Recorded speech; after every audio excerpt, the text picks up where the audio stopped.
Walay luna ang ginadili nga droga sulod sa Misamis Oriental Provincial Jail kon MOPJ ubos sa liderato karon ni Jail Warden Robert Roy Bahian. Hilabi na nga kamanduan ni Governor Bambi Imano nga pabantayan ug pahugtan kini ug ang mga piniriso nga adunay mga kaso sa ginadili nga droga nga marehabilitar ug maundang ang ilang naandan nga kalihukan.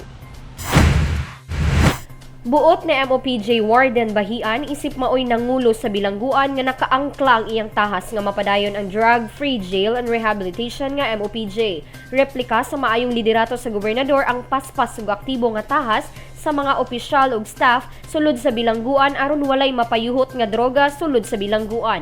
Mipaabot sab siya mensahe sa MOPJ Warden Bahian mahitungod na sa kadaot nga dala sa maong bisyo human malampusong nakumpiska sa MOPJ ang misuway ug payuhot sa ginadili nga shabu sulod sa prisuan. Ato na gyud ning undangon kay makadaot kani sa atong kaugmaon ug sa atong mga kabatan-onan ug wala gid tay makuha ni ani. It is an extreme bisyo.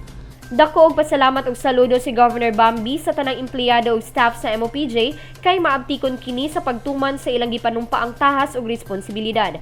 Tinguha sa MOPJ nga ang tanang kaigsuonang persons deprived of liberty kon PDLs matabangan sa tanan nilang panginahanglanon hilabi na sa aspeto sa kabaguhan sa ilang kinabuhi ngadto sa kaayuhan nga sa maong rason dili gayud mohunong ang kagamhanang probinsya sa hugot nga pagbantay kanila ug paggiya nga mawala sa ilang hunahuna ang paggamit og ginadili nga droga.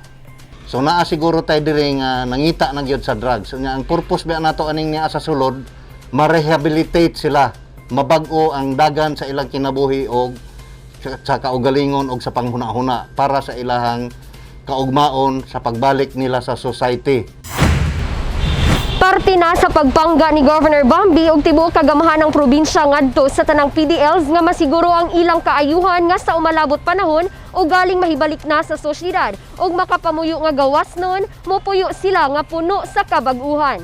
Kauban si Charm Pagkamalan sa kamera. Ako si Lambor Regian Amor Maygay alang sa limpyo ug matarong nga panggobyerno padayon Pilipino.